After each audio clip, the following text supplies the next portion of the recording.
예수께서 그 자라나신 곳 나사렛에 이르사 안식일에 늘 하시던 대로 회당에 들어가사 성경을 읽으려고 서심해 선지자 이사야의 글을 들이거늘 책을 펴서 이렇게 기록된 데를 찾으시니 곧 주의 성령이 내게 임하셨으니 이는 가난한 자에게 복음을 전하게 하시려고 내게 기름을 부으시고 나를 보내사 포로된 자에게 자유를, 눈먼 자에게 다시 보게 함을 전파하며 눌린 자를 자유롭게 하고 주의 은혜의 해를 전파하게 하려 하심이라. 책을 덮어 그 맡은 자에게 주시고 앉으시니 회당에 있는 자들이 다 주목하여 보더라. 이에 예수께서 그들에게 말씀하시되 이 글이 오늘 너희 귀에 응하였느니라. 이번 주일의 가족 주제는 복음의 능력입니다. 여러분은 복음의 능력을 어떻게 경험하셨습니까? 어떤 복음의 능력을 여러분이 경험하신 적이 있으십니까? 이 복음의 능력은 우리를 다시 일으키는 놀라운 능력이 있습니다. 갑작스럽게 우리가 아무런 생각 없이 세상을 살아가다 보면 정말 갑작스럽게 닥치는 일로 말미암아 혹은 이 세상의 물결, 세상의 문화와 또한 세상의 쾌락과 세상의 달콤한 것들을 따라가다 보면 그 세상의 파도에 휩쓸릴 때가 있는데요. 복음의 능력은 이렇게 한번 휩쓸린 우리를 다시 일으키고 다시 주님의 빛을 향해서 진리를 향해서 나아갈 수 있도록 역사하는 것이 바로 이 복음의 능력인 것이죠. 저는 이 복음의 능력이 우리에게 매일 필요하다고 생각합니다. 가정 가운데 아침과 저녁으로 우리가 자녀들과 그리고 배우자와 이 복음의 능력을 말씀을 통해서 나눌 때에 우리 가운데 놀라운 일들이 일어납니다. 능력이 회복이 되는 것을 우리가 느낄 때가 참 많죠. 또한 교회에서도 이 그룹으로 모였을 때 혹은 구역 식구들이 모였을 때 복음의 능력을 나눌 때 놀라운 역사가 일어나는 것입니다. 우리가 어디에 있는 곳 그곳에서 복음을 나누는 것이 참 필요한데요. 이것을 통해서 하나님의 능력을 우리가 회복하고 또한 경험할 수 있기 때문입니다. 복음에 대해서 우리가 너무나 잘 알듯이 사도행전을 보면 예수님의 제자들이 성령을 받았을 때에 복음을 사도 베드로가 증거했습니다. 정말 많은 사람들이 복음을 듣고 주님께 가슴을 치며 회개하면서 돌아왔습니다. 그런데 또한 다른 사람들은 하나님의 말씀, 복음을 들었을 때 이 복음을 더욱더 미워하고 싫어했다라고 성경은 말하고 있고요. 그래서 크리스천들, 예수님의 제자들을 사람들이 핍박하기 시작했습니다. 복음은 그렇습니다. 복음의 능력은 회개에서부터 시작되는 것이죠. 회개 없이는 능력이 나타날 수 없는 것이고 우리가 회개를 통해서 우리의 삶을 돌이키고 또한 예수 그리스도를 우리의 주인으로 영접하고 받아들이고 주님 앞에 다시 한번 무릎을 꿇고 나아갈 때 놀라운 능력이 나타나는 것입니다. 그러기 위해선 언제나 우리는 우리의 죄를 가지고 주님 앞에 나와 십자가 발 앞에 나와 회개하며 진심으로 돌이킬 수 있도록 주님께 간구하며 나아가는 것이 필요한 것입니다. 오늘 말씀을 보시면요. 누가복음 4장 18절을 보시기 바랍니다. 주의 성령이 내게 임하셨으니 이는 가난한 자에게 복음을 전하게 하시려고 내게 기름을 부으시고 처음으로 제가 주목했던 부분은 내가 먼저 성령으로 채워지자라고 하는 의미로서 예수님께서 먼저 성령으로 주의 성령이 내게 임하셨으니라고 말씀하셨던 것입니다. 예수님께서 공생의 사역을 시작할 때 회당에서 처음으로 꺼내서 읽으셨던 이 이사야의 말씀, 이 말씀은 예수님에 대한 말씀인 것이죠. 메시아에 대한 말씀인 것인데요. 예수님께서 공생의 사역을 시작하실 때에 주님의 성령에 대해서 언급하심으로 이 모든 복음의 사역들, 역사들이 나타나게 된 것을 우리는 잘 알고 있습니다. 그래서 누가복음 4장 1절에도 이렇게 나와 있는데요. 예수께서 성령의 충만함을 입어 요단강에서 돌아오사 광야에서 40일 동안 성령에게 이끌리시며 이 모든 것들 성령을 통해서 나타났다고 하는 것이죠. 광야로 이끌어 가셨고 성령님께서 그리고 그 가운데 사단이 예수님을 시험할 때 그 시험을 이길 수 있도록 성령님께서 도우시고 함께 하시고 또한 이끌어 나가시고 모든 공생의 사역에 모든 것들을 십자가에 지시기까지 성령님께서 늘 함께 하시면서 주님을 이끌어 나가신 것을 우리는 오늘 본문을 통해서 다시 한번 살펴볼 수 있는 것입니다.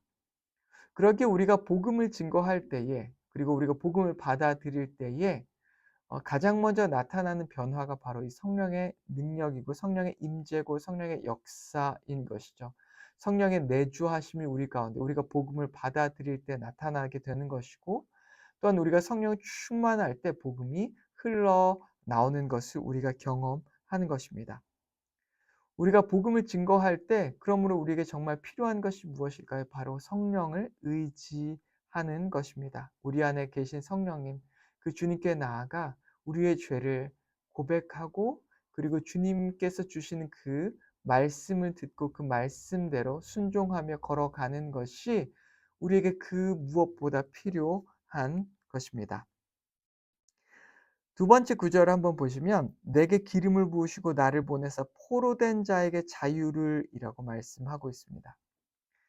이 앞부분에서도 가난한 자에게 복음이 선포된다라고 말씀하셨는데, 이 가난한 자에게 복음이 선포되는 것 역시 우리가 복음 전파 우리의 입술로 하는 것이지만, 당시에 예수님께서 복음을 증거했을 때 누구보다 하나님의 말씀을 잘 알고 있던 율법사들과 바리새인들과 사두개인들은 오히려 예수님을 핍박했던 것을 잘 알죠. 오히려 가난한 사람들, 갈릴리 사람들이 예수님의 말씀 앞에 엎드리고 그 복음을 받아들이게 된 것을 잘 알고 있습니다.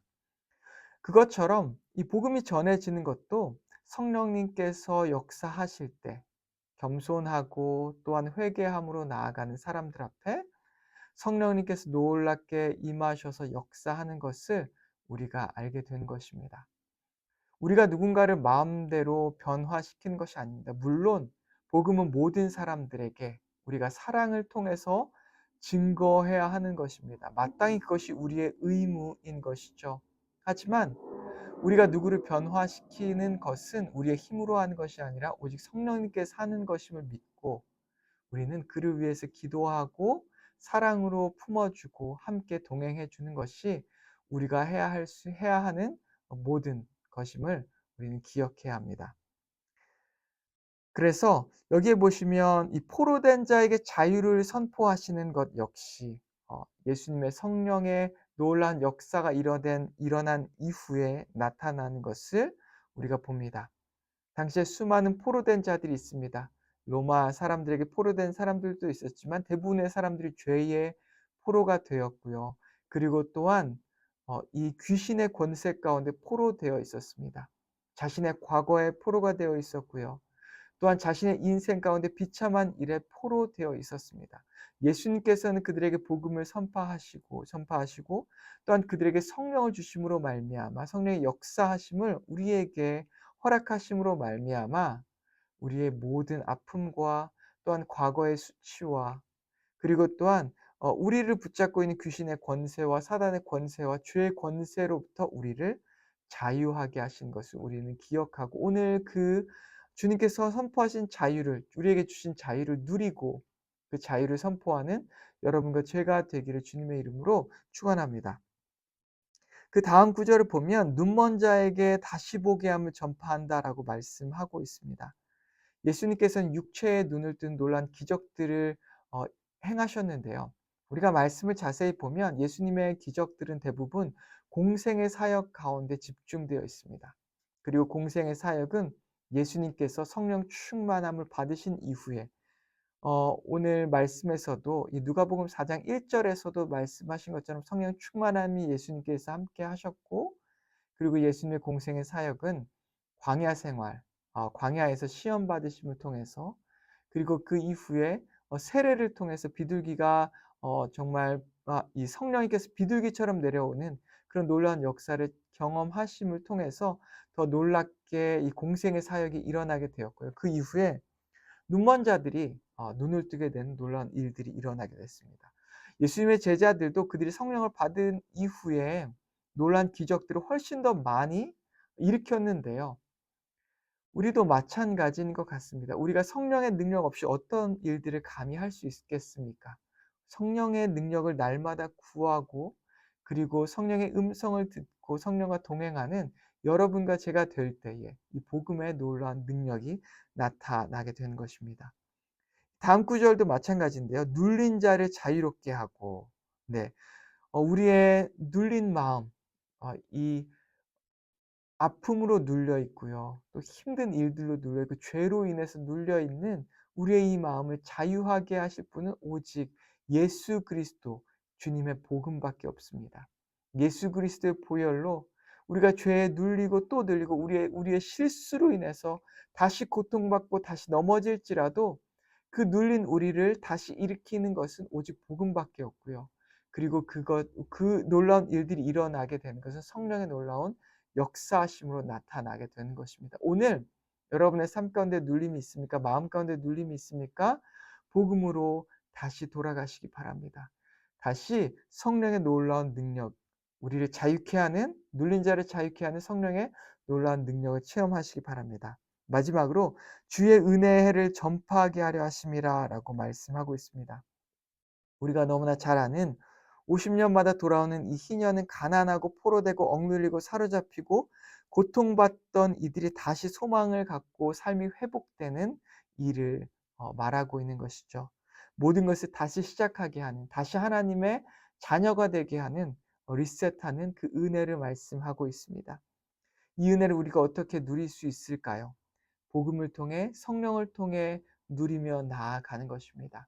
우리가 이미 주님의 자녀가 되었다는 것을 기억해야 하는 것이고 다시 주님의 자녀가 된 주님의 권세를 붙잡는 것이고 성령으로 우리가 새롭게 되어 다시 한번 주님께 나아가는 그 일이 필요한 것을 우리가 다시 한번 기억해야 할 것입니다. 그래서 오늘 이 복음의 역사하심이 성령의 충만함으로 다시 한번 나타나는 저와 여러분 되기를 주님의 이름으로 축원합니다. 같이 기도하겠습니다.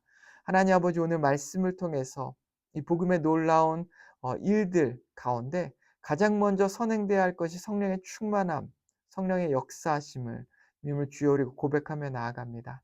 하나님 아버지, 우리의 삶 가운데 우리의 마음 가운데 다시 한번 놀랍게 역사하여 주셔서 우리가 복음의 능력을 깨닫게 하시고 성령의 능력을 우리의 삶 가운데 경험할 수 있게 인도하여 주셔서 우리 주변에 있는 사람들에게 이 복음을 증거하고 복음의 능력을 나눌 수 있도록 붙잡아 주시옵소서. 예수님의 이름으로 기도했습니다. 아멘.